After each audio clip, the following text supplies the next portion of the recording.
Bella a tutti ragazzi, bentornati in questo nuovo video, sono Walt. Tutte le squadre attualmente ci devono guardare così, di spalle perché siamo ancora primi dopo una partita che io avevo detto il Napoli soffrirà un sacco, soffrirà un sacco, soffrirà un sacco. 4, ancora 4, ancora 4. Tra parentesi, gol annullato giustamente per fuorigioco Osimhen che si mangia anche un altro gol. Osimhen che oggi ha fatto tutto, ancora, tutto. Parlando della prestazione di squadra, ragazzi, non ho niente da dire. Ospina da 8 in pagella, quando deve essere chiamato in causa ha sempre risposto benissimo, soprattutto nel primo tempo.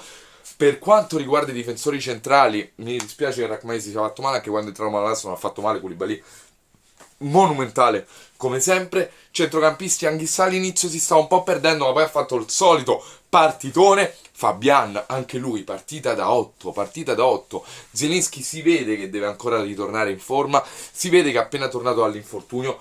Zielinski un po' sottotono, ma fa un gol anche lui. Pam, bordata, non ce n'è per nessuno, non ce n'è veramente per nessuno. La cosa che mi piace veramente di questo Napoli è la voglia che abbiamo di attaccare fino al 95esimo, se ci sono i tempi di recupero. Abbiamo voglia di attaccare sempre, abbiamo sempre la cazzimma, non ci accontentiamo mai, ed è questo che fa una squadra, è questa la differenza di mentalità. È questa la differenza di mentalità. Mamma mia, Insigne ragazzi, Insigne sta 10 livelli sopra tutti gli altri. Insigne sta 10 livelli sopra di mente, di testa, di come vede l'azione, 10 livelli sopra di tutti gli altri. Grandissima partita sia del Ciuchi sia di Politano quando è entrato. Elmas Gni. Petagna fa quello che deve fare, protegge il pallone. Osimhen, io ti amo, Vittorio, io ti amo.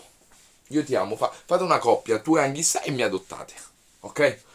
Mi adottate, ci sposiamo a 3, fate quello che volete, io devo avere un legame di parentela con tutti e due.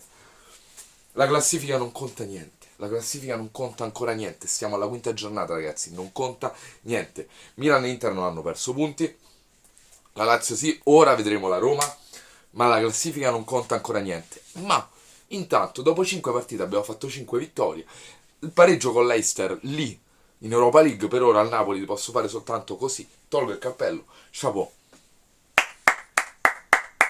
niente da dire, bella.